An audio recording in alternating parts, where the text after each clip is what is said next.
Hi everyone, welcome to Crick Chat with Venkatesh. SA Rahim, Sayeed Abdul Rahim, సింపుల్గా రహీం సాబ్. ఈ పేరు మీలో చాలామంది విని ఉండరు, కానీ he is one of the greatest sporting personalities of India. Player కాదు, he was a coach, legendary coach of football. Indian ఫుట్బాల్లో ఆయన పీరియడ్ ఒక స్వర్ణయుగం, గోల్డెన్ ఈరా. ఇండియన్ ఫుట్బాల్ ఆయన కోచ్గా ఉన్న టైంలో అందుకున్న శిఖరాలు అంత ముందు కానీ ఆ తర్వాత కానీ ఎప్పుడూ లేదు. అంత ముందు ఆయనకు రహీం సాబ్కి ముందు వెనకాల ఇండియన్ ఫుట్బాల్ అంతా శూన్యం.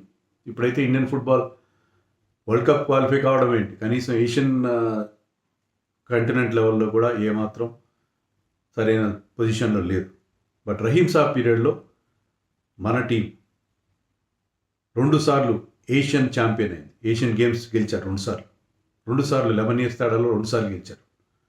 అలాగే ఒలింపిక్స్లో సెమీఫైనల్కి వెళ్ళారు.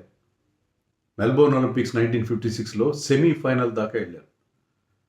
First Asian team to qualify for semis in Olympics.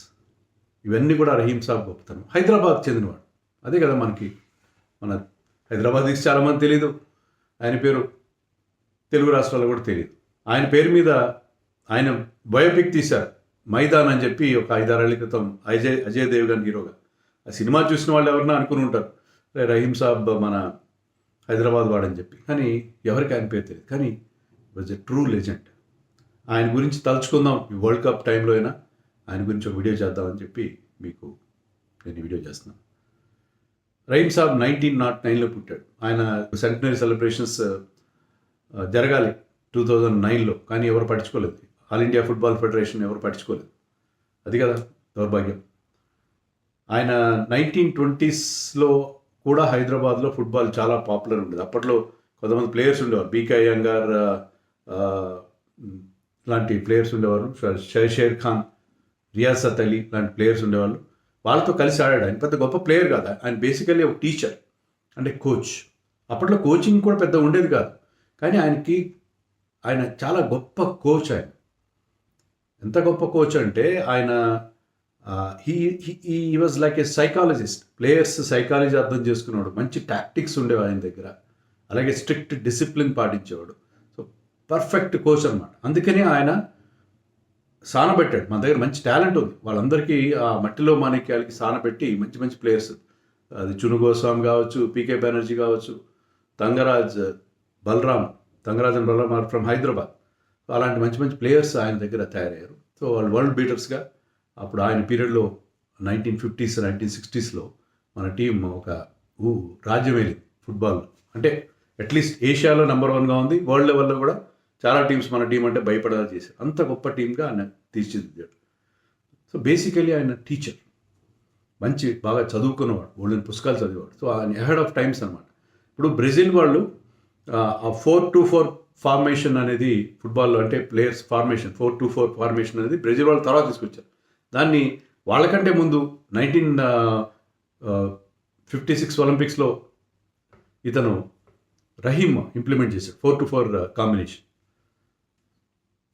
అందుకే అప్పట్లో ఏమన్నారంటే ఈయన కోచింగ్లో ఉన్న Indian team Brazil of Asia అని కూడా పిలిచారు. అంత బాగా ఆ టీంని ఆయన తీర్చిదిద్దాడు. ముందుగా ఆయన సిటీ పోలీస్ అని హైదరాబాద్లో టీం ఉంటుంది. చాలామంది పాత కాలం వాళ్ళకి సిటీ పోలీస్ ఫుట్బాల్ టీం అంటే పెద్ద గ్లామరస్ టీం. వాళ్ళు ఎంత బాగా ఆడేవారంటే బోల్డెన్ టైటిల్స్, రోవర్స్ కప్ కానీ డ్యూరాండ్ కప్ కానీ బోల్డెన్ సార్లు గెలిచారు. రహీం కోచ్గా ఉన్నప్పుడు వాళ్ళు 5 సార్లు వరుసగా రోవర్స్ కప్ గెలిచారు. అలాగే 3 సార్లు వాళ్ళు డ్యూరాండ్ కప్ కూడా గెలిచారు. రహీం కోచ్గా హైదరాబాద్, అప్పుడు ఇంకా మనకి స్వాతంత్రం రాకముందు హైదరాబాద్ టీం సంతోష్ ట్రోఫీ, అంటే ఫుట్బాల్లో రంజీ ట్రోఫీలో 2 సార్లు గెలిచారు. సో రహీం అంత బాగా హైదరాబాద్లోనే మంచి కోచింగ్ చేసేవాడు. ఆయన టాక్టిక్స్ కూడా చాలా గమ్మత్తుగా ఉండేవి. ఏంటంటే ఆయన అప్పట్లో ఫుట్బాల్ అంతా డ్రిబ్లింగ్ ఉండదు. ఫుట్బాల్లో కానీ హాకీలో కానీ డ్రిబ్లింగ్ అంటే ఇలా బాల్ని వాళ్ళ దగ్గర అట్టే పెట్టుకుని ఇలా ప్రత్యర్థి ప్లేయర్ని తప్పించుకుని వెళ్ళడం, డాడ్జింగ్ చేయడం. ఆ డ్రిబ్లింగ్ అనేది ఇంటర్నేషనల్ ఫుట్బాల్లో పనికిరాదు. అందుకని ఆయన 1 టచ్ ఫుట్బాల్ కోసం చూసేవాడు. అందుకని ఏంటంటే నాన్ డ్రిబిలింగ్ టోర్నమెంట్స్ అని పెట్టేవాడు హైదరాబాద్. అంటే డ్రిబిల్ చేస్తే అది ఫౌల్ అయ్యేది. డ్రిబిల్ చేయకుండా మీరు ఒకసారి టచ్ చేయగానే బాల్ పాస్ చేయాలి. సో అలాంటి ఒక టోర్నమెంట్స్ కండక్ట్ చేస్తారు. అలాగే వీక్ ఫుట్ టోర్నమెంట్ అని కండక్ట్ చేశారు. వీక్ ఫుట్ అంటే మామూలుగా ఫుట్బాల్ ఆడిన వాళ్ళకి తెలుస్తుంది. ఎలాగైతే క్రికెట్లో మనం right hand bowler, left hand bowler ఉంటారు. ఫుట్బాల్ ఆడిన వాళ్ళు లెఫ్ట్ ఫుటర్స్ ఉంటారు, కొంతమంది రైట్ ఫుటర్స్ ఉంటారు. వాళ్ళ లీడ్ ఫుట్ ఉంటుంది, బలంగా ఉండే ఫుట్ ఒకటే ఉంటుంది, దాంతోనే వాళ్ళు ఆడతారు. లేకుండా వాళ్ళు వీక్ ఫుట్తో ఆడాలి. వాళ్ళ స్ట్రాంగ్ ఫుట్తో కాకుండా వీక్ ఫుట్తో ఆడటం అంటే దానివల్ల ఏ కాలికి బంతి అందినా వాళ్ళు దాన్ని బాగా ఆడగలగాలని వీక్ ఫుట్ టోర్నమెంట్ అని. సో ఆయన చాలా కొత్త కొత్త టాక్టిక్స్ ఉండేవి. అలాగే ఒక బ్లాక్ బోర్డ్ మీద పొజిషన్స్ పెట్టి వీళ్ళు ఇక్కడెక్కడ ఉంటారని చెప్పి వాళ్ళకి ముందే గేమ్ని విజువలైజ్ చేయించాడు.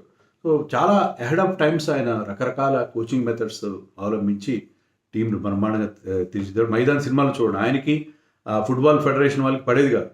వాళ్ళు ఏమన్నారంటే ఈయనంతా హైదరాబాద్ వాళ్ళని తీసుకొస్తున్నాడు, బెంగాల్ కదా ఫుట్బాల్కి ఇండియాకి క్యాపిటల్ అంటే బెంగాల్ వాళ్ళు నుంచి చాలా రెసిస్టెన్స్, హైదరాబాద్ ప్లేయర్స్ని ఎక్కువ ఆడిస్తున్నాడు, హైదరాబాద్ వాళ్ళు ఎందుకు, మనం బెంగాల్ వాళ్ళు ఏంటంటే మా చేతిలో ఉండాలి పవర్, కోచ్ అక్కడ ఉండడం ఏంటి, వీళ్ళు ఆయన వాళ్ళ మాట వినేవాడు కాదు, తనకి పూర్తి ఫుల్ ఫ్రీడమ్ ఇవ్వాలి, ఇస్తే నేను రిజల్ట్స్ చూపిస్తాను అన్నట్టుగా ఉండాలి. అలాగే అతను ఆయన 1950లో వస్తే ఒక సంవత్సరంలోనే ఆయన ఏషియన్ గేమ్స్లో మన టీం నెహ్రూ కూడా మ్యాచ్ వాచ్ చేశారు, మన అప్పటి ప్రధానమంత్రి. ఆ మ్యాచ్లో మనం ఇరాన్ మీద గెలిచి మొట్టమొదటిసారి ఏషియన్ గేమ్స్ గోల్డ్ మెడల్ గెలుచుకున్నాం మన ఫుట్బాల్ టీం, అది రహీం ఉన్నప్పుడే. కానీ నెక్స్ట్ మనం ఒలింపిక్స్కి వెళ్ళాం. ఆ ఒలింపిక్స్లో 1952లో అక్కడ యుగోస్లేవియా చేతిలో చిత్తుగా ఓడిపోయాం, 10-1 చేతిలో ఓడిపోయాం. అక్కడి నుంచి ఏం చేశాడు రహీం, టీంని రీబిల్డ్ చేయడం మొదలుపెట్టాడు, కొత్త ప్లేయర్స్ని తీసుకొచ్చాడు. ఎక్కడెక్కడి నుంచో ఈ బలరామ్ కానీ తంగరాజ్ కానీ ఇంకా అలాగే బెంగాల్ నుంచి కూడా మంచి మంచి ప్లేయర్స్ని అందరినీ తీసుకొచ్చి వాళ్ళందరినీ ట్రైన్ చేసి సానబెట్టి ఒక బ్రహ్మాండమైన టీం ఆయన తయారు చేశాడు. 1956లో మనం ఆస్ట్రేలియాలో మెల్బోర్న్లో ఒలింపిక్స్కి వెళ్ళాం. అక్కడ హోమ్ టీంని ఓడించాము, క్వార్టర్ ఫైనల్లో హోమ్ టీంని ఓడించి మనం సెమీస్కి వెళ్ళాం. సెమీస్లో హంగరీ చేతిలో ఓడిపోయాం. హంగరీ అప్పట్లో టాప్ క్లాస్ టీం, హంగరీ అనేది అప్పుడు లెజెండరీ టీం. ఆ టీం చేతిలో మన అన్ఫార్చునేట్లీ సెమీఫైనల్లో వాళ్ళతో పడింది మనకి, అక్కడ మనం ఓడిపోయాం. అంతవరకు మన టీం బ్రహ్మాండంగా పర్ఫామ్ చేసింది. సో ఒలింపిక్స్కి వెళ్ళి మన వాళ్ళు సెమీస్ దాకా వెళ్ళిందంటే ఆ ఘనత ఖచ్చితంగా రహీం సాబ్కి దక్కుతుంది. ఆ తర్వాత 1960 రోమ్ ఒలింపిక్స్లో మనకి అంటే మన డ్రా సరిగ్గా లేదు, మనం క్వాలిఫై కాలేదు, లీగ్ స్టేజ్ నుంచి బుద్ధికెళ్ళలేకపోయాం. అప్పుడు ఆయన మీద చాలా ప్రెషర్ వచ్చింది. ఆయన మీద అదే బెంగాల్ వాళ్ళు ఏంటంటే ఈయన పర్ఫామ్ చేయట్లేదు అదే అని చెప్పి ఆయన మీద ఆయన్ని తొలగించే ప్రయత్నం చేశారు. కానీ 1962 జకార్తా ఏషియన్ గేమ్స్లో మనం మళ్ళీ బ్రహ్మాండంగా పర్ఫామ్ చేసాం. 1962 జకార్తా ఏషియాడ్లో మనం గోల్డ్ మెడల్ గెలిచాం. చాలా ఇంపార్టెంట్. ఆ మ్యాచ్లో మనకి ఇంజరీస్ ఎదురైనాయి. మన గోల్ కీపర్ తంగరాజ్ అన్ఫిట్ అయిపోయాడు స్టార్టింగ్లోనే. తర్వాత జర్నేల్ సింగ్ అని మన బ్రహ్మాండమైన ఫుల్ బ్యాక్ ఉన్నాడు, స్టాపర్ బ్యాక్, అతనికి గాయమైంది, తలకి ఇంజరీ అయింది. సో ఆ ఇంజరీ అయితే ఏం చేశాడు, అరుణ్ ఘోష్ని స్టాప్ గ్యాప్గా పెట్టి ఆ లైనప్ మార్చేసి, ఆ టాక్టిక్స్ ఎంత బాగుంటాయి. తర్వాత నెక్స్ట్ మ్యాచ్లో తలకి కట్టుకున్నాడు కాబట్టి జర్నేల్ సింగ్ డిఫెండర్గా ఉండలేడు, ఇది హెడర్ ఆడలేడు, అందుకని అతనికి సెంటర్ ఫార్వర్డ్గా ఆడించాడు. సెంటర్ ఫార్వర్డ్గా ఆడించడం అంటే అతను పూర్వాశ్రమంలో సెంటర్ ఫార్వర్డ్ ఆడినవాడే, ఇప్పుడు డిఫెండర్ అయ్యాడు కానీ. సో అతను ఆడిస్తే అతను 2వ గోల్ కొట్టాడు మన టీం, ఐ థింక్ జపాన్తో ఆడినప్పుడు అనుకుంటా. సో ఆ రకంగా ఆయన టాక్టిక్స్, ఆ ప్లాన్ బి ఉండేదండి. సో ఇంజరీస్ ఉన్నాయి మన ప్లేయర్స్కి, అయినా సరే చాలా బ్రహ్మాండంగా మనం పర్ఫామ్ చేశారు. ఫైనల్లో ఫేవరెట్ సౌత్ కొరియాని ఓడించి మన వాళ్ళు second time Asian games gold medal గెలుచుకున్నారు. సో మెల్బోర్న్ ఒలింపిక్స్లో మనం అక్కడ సెమీఫైనల్ చేరుకోవడం, అండ్ 1951, 1962 ఏషియన్ గేమ్స్లో మనం గోల్డ్ మెడల్ గెలుచుకోవడం, ఇవన్నీ కూడా రహీం సాబ్ మన కోచ్గా ఉన్నప్పుడే జరిగినాయి. కానీ అన్ఫార్చునేట్లీ ఏంటంటే రహీం సాబ్ 1963లోనే చనిపోయారు. ఆయనకి లంగ్ క్యాన్సర్, స్మోకర్ ఆయన, లంగ్ క్యాన్సర్ సోకి చనిపోయారు. లేకపోతే 53 ఏళ్ల వయసులో చనిపోయారు. ఆయన కనుక ఉండుంటే ఇంకా ఇండియన్ ఫుట్బాల్ని మరింత అందంత ఎత్తులకు తీసుకెళ్ళి ఉన్నాడు. కానీ ఆయన పీరియడ్లో చును గోస్వామి, పీకే బెనర్జీ, బలరామ్, యూసుఫ్ ఖాన్, జర్నేల్ సింగ్, అరుణ్ ఘోష్, తంగరాజ్, అజీజుద్దీన్, జుల్ఫికర్, కెంపయ్య, ఇలాంటి మంచి మంచి ప్లేయర్స్ అందరూ తయారు. సో వాళ్ళ తర్వాత కోచ్లుగా మారారు, ఇండియన్ ఫుట్బాల్కి ఎంతో సేవలు అందించారు వాళ్ళు. అలాగే హైదరాబాద్ నయీం, షబ్బీర్ అలీ లాంటి వాళ్ళందరూ కూడా చాలామంది, ఆయన కొడుకు హకీం కూడా వాజ్ ఆల్సో ఒలింపియన్. సో వీళ్ళందరూ మంచి మంచి ప్లేయర్స్ మనకి అంది వచ్చారు. ఇండియన్ ఫుట్బాల్ ఆ పీరియడ్లో, ఆయన కోచ్గా ఉన్న పీరియడ్లో ఒక స్వర్ణ యుగాన్ని ఇండియన్ ఫుట్బాల్లో మనం చూసాం. కానీ ఆ తర్వాత మళ్ళీ మొదటికి వచ్చేసింది. తర్వాత మళ్ళీ మనం ఎప్పుడు ఏషియన్ గేమ్స్లో గోల్డ్ గెలవలేదు. ఒలింపిక్స్లో కూడా మనకి అసలు ప్రవేశం కూడా లేకుండా అయిపోయింది. సో ఆయన ఉండుంటే ఆయన లెగసీ అలాంటి ఒక ప్యాషనెట్ కోచ్ ఉంటే పరిస్థితి వేరుగా ఉంటుంది. సో ఎక్కడి నుంచి ఎక్కడికో మన ఇండియన్ ఫుట్బాల్ని ఆయన తీసుకెళ్ళాడు కానీ ఎవరు ఆయన్ని పెద్దగా పడుచు. నన్ను అడిగితే హైదరాబాద్లో ట్యాంక్ బండ్ మీద ఆయన విగ్రహం ఉండాలి.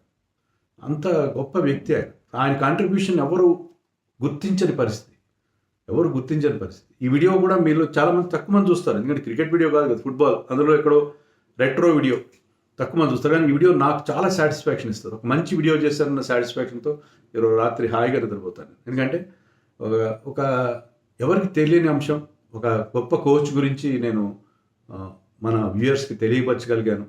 మన హైదరాబాద్ చెందిన ఒక గొప్ప కోచ్. హైదరాబాద్ ఫుట్బాల్లో అప్పుడు చాలా బాగుండేది. హైదరాబాద్ నుంచి ఎంతమంది ఆడారు? ఆయన ఉన్న పీరియడ్లో 30 మంది ఇంటర్నేషనల్ ఫుట్బాలర్స్ వచ్చారు హైదరాబాద్ నుంచి, రహీం ఉన్న పీరియడ్లో. దాన్ని బట్టి మీరు అర్థం చేసుకున్నారు హైదరాబాద్ ఫుట్బాల్ని ఆయన ఎంత ముందుకు తీసుకెళ్ళాడు. హైదరాబాద్ అంటే మన తెలుగు రాష్ట్రాల ఫుట్బాల్. హీ వాజ్ 30 ఏళ్ల పాటు ఆయన హైదరాబాద్ ఫుట్బాల్ అసోసియేషన్కి, తర్వాత ఆంధ్రప్రదేశ్ ఫుట్బాల్ అసోసియేషన్కి సెక్రటరీగా ఉన్నారు. సో ఆయన ఇచ్చిన కాంట్రిబ్యూషన్, బ్రహ్మాండమైన కాంట్రిబ్యూషన్ ఉంది. కానీ దాన్ని ఎవరు మర్చిపోతున్నారు.